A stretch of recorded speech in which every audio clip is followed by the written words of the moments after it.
بسم اللہ الرحمن الرحیم۔ السلام علیکم۔ قریش تو یہ کہہ کر چلے گئے۔ ابو طالب پریشان ہو گئے۔ وہ اپنی قوم کے غصے سے اچھی طرح واقف تھے۔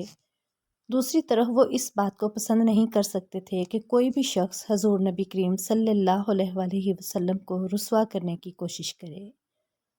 اس لیے انہوں نے حضور نبی کریم صلی اللہ علیہ وآلہ وسلم سے کہا، بھتیجے، تمہاری قوم کے لوگ میرے پاس آئے تھے۔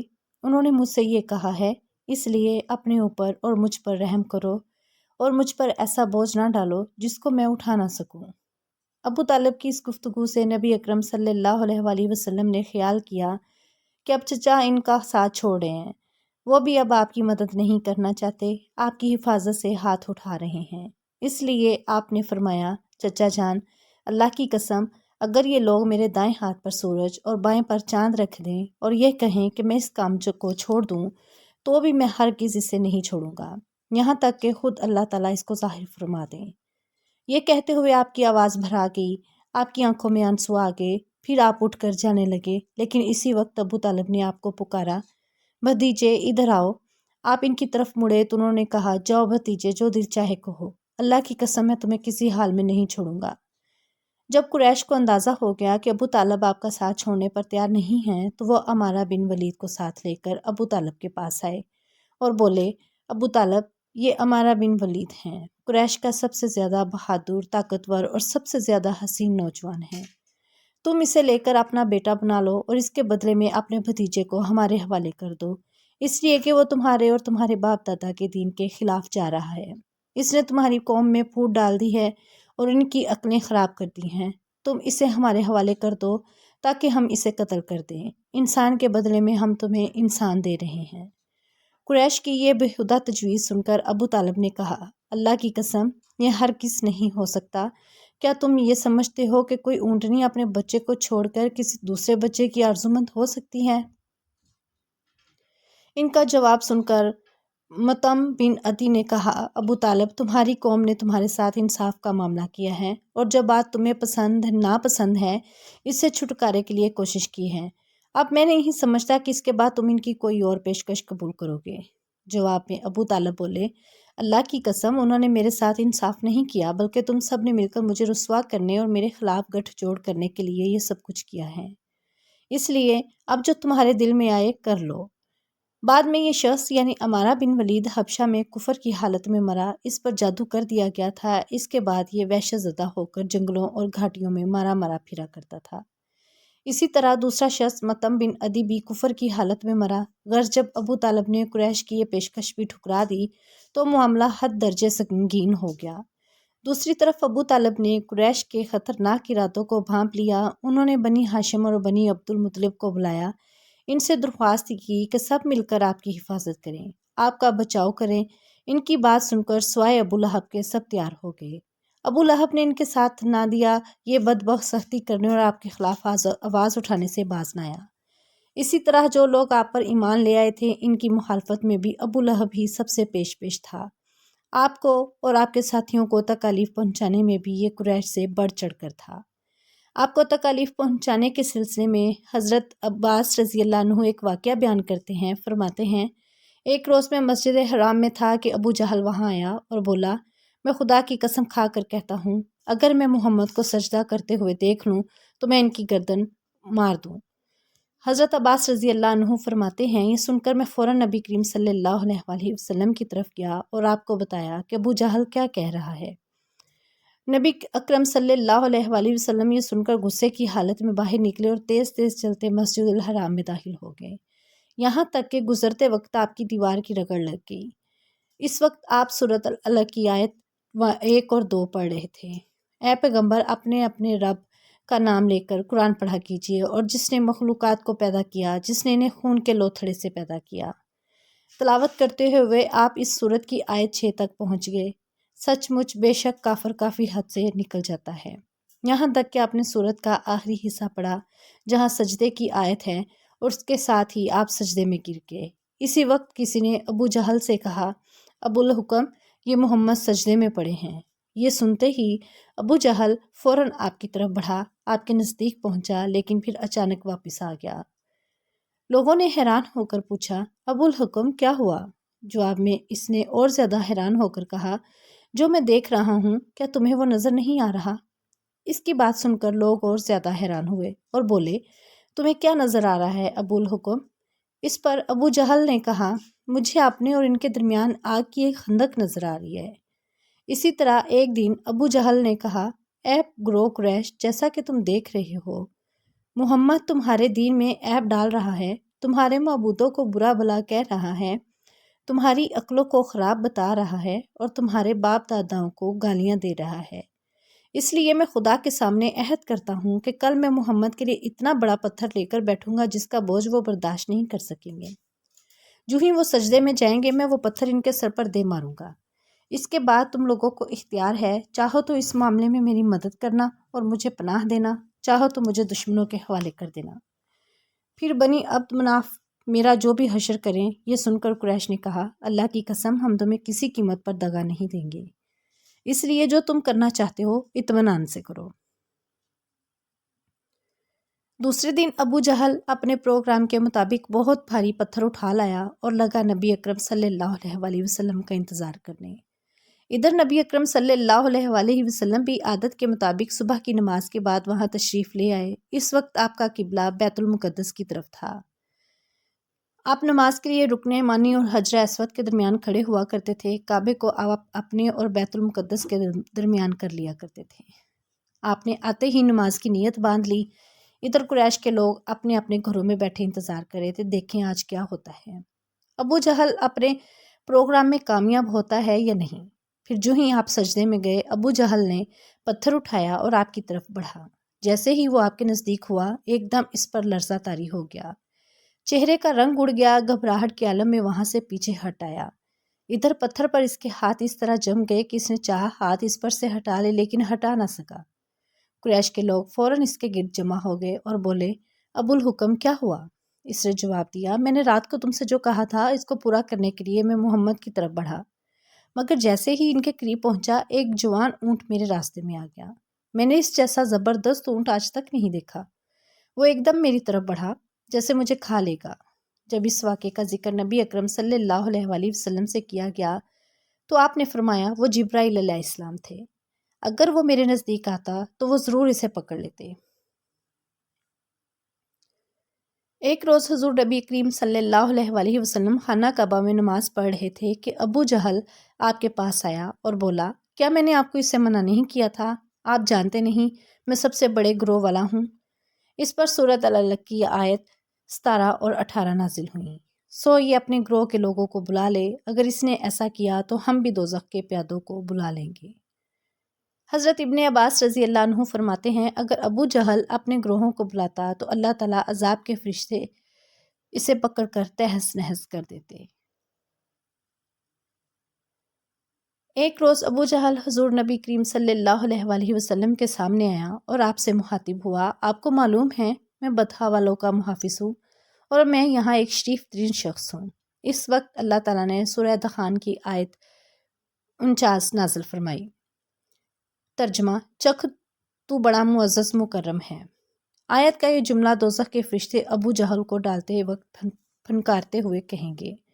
ابو لہب بھی حضور اکرم صلی اللہ علیہ وسلم کی اعزاز ثانی میں آگے آگے تھا، نبی کریم صلی اللہ علیہ وسلم کی تبلیغ میں رکاوٹیں ڈالتا تھا، آپ صلی اللہ علیہ وسلم کو برا بھلا کہتا تھا۔ اس کی بیوی جمیل بھی اس کے ساتھ شامل تھی۔ وہ جنگل سے کاٹنے دار لکڑیاں کاٹ کر لاتی اور نبی کریم صلی اللہ علیہ وسلم کے راستے میں بچھاتی۔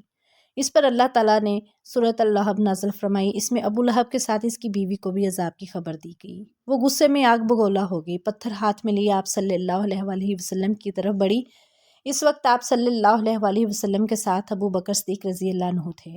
انہوں نے ابو لہب کی بیوی کو آتے دیکھا تو فرمایا، اللہ کے رسول، یہ عورت بہت بد زبان دراز ہے، اگر آپ یہاں ٹھہریں تو اس کی بد زبانی سے آپ کو تکلیف پہنچے گی۔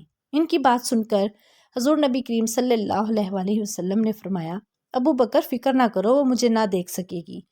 اتنے میں جمیل نزدیک پہنچ گئی، اسے وہاں صرف ابو بکر صدیق رضی اللہ عنہ نظر آئے۔ وہ آتے ہی بولے، ابو بکر تمہارے دوست نے مجھے ذلیل کیا ہے، کہاں ہے تمہارا دوست جو شعر پڑھتا ہے؟ ابو بکر بولے، کیا تمہیں میرے ساتھ کوئی نظر آ رہا ہے؟